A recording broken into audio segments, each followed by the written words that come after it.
What inspired me to start writing? I was always interested in writing. I enjoyed writing when I was in high school. I enjoyed writing when I was in college.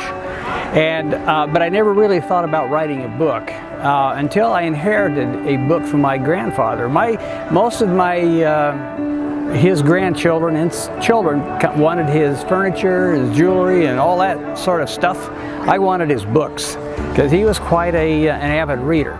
The book, The Soviets at Work, really presented a very different image of the Russian Revolution as compared to what's being taught in our history books. Actually, his original name was Maximilian Sudfeld, and he was born in Hungary as a Hungarian Jew. His father was a rabbi, and he went to medical school and actually became a physician, but he enjoyed writing. So this book, when I wrote it, I thought it was going to be a book that would be dated in time.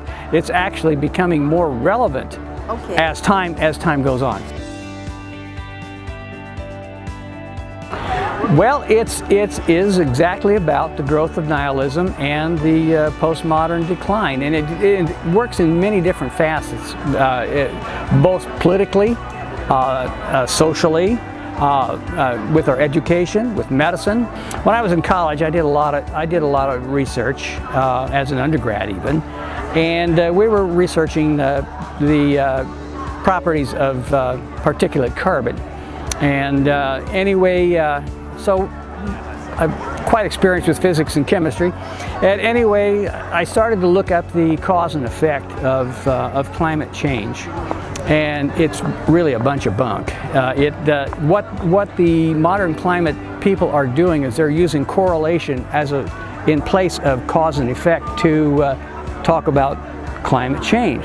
When the oceans warm, it outgasses more water vapor, which is the true greenhouse gas, and it also outgasses more carbon dioxide. Carbon dioxide is the result of climate change and not the cause of climate change. So that prompted me to go on to look at other parts of this whole climate change picture. And anyway, I learned that the Earth's magnetosphere has declined in strength by 10% in the last 150 years, and that the magnetic pole was moving away from the rotational pole at a fairly rapid rate. And I theorized that magnetic pole moving away from the rotational pole, which is normally where the Arctic and Antarctic lie, is going to allow the bombardment of more high energy particles and thereby causing climate change. It was just a theory. That was written in 2009 when I wrote that part. Well, in 2013 there was some research that actually proved that what I was saying, it was true. Then I went on and did some more reading, and some research recently has shown that, published in 2013, that the heat from the center of the Earth is transferred to the surface of the Earth at a 9 times greater amount than what originally was thought. And at the inner mantle of the Earth and the outer core of the Earth, there's a large amount of water, very, very hot water in a form of calthrates and hydrates, and it's very, very hot water. And anyway, that water eventually makes its way to the surface. You can go to any one of our, like Yellowstone parks and places like that, and find it. And one of the biggest battles of deep gold miners have is that of fighting heat at depths.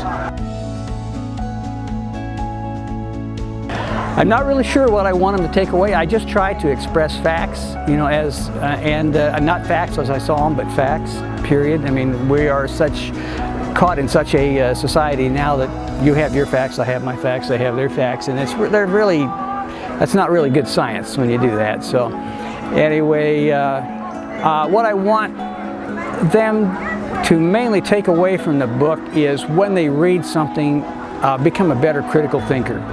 Think about it, study it, learn it. Don't necessarily believe what someone tells you in a book or in a newspaper or on TV. So that's all. Do your research. This is Stealing America's Future. It's published by Authors Press, and I would certainly purchase it. It's a reasonable price. It's 106,285 words, so you're getting your money's worth if you like to read words. And it doesn't have a lot of pictures, but it has a lot of good readings, some nice colorful anecdotes, and some rather humorous anecdotes at times of my childhood and some of the experiences I had growing up in a well-disciplined family, and one that really wanted you to be better than yourself.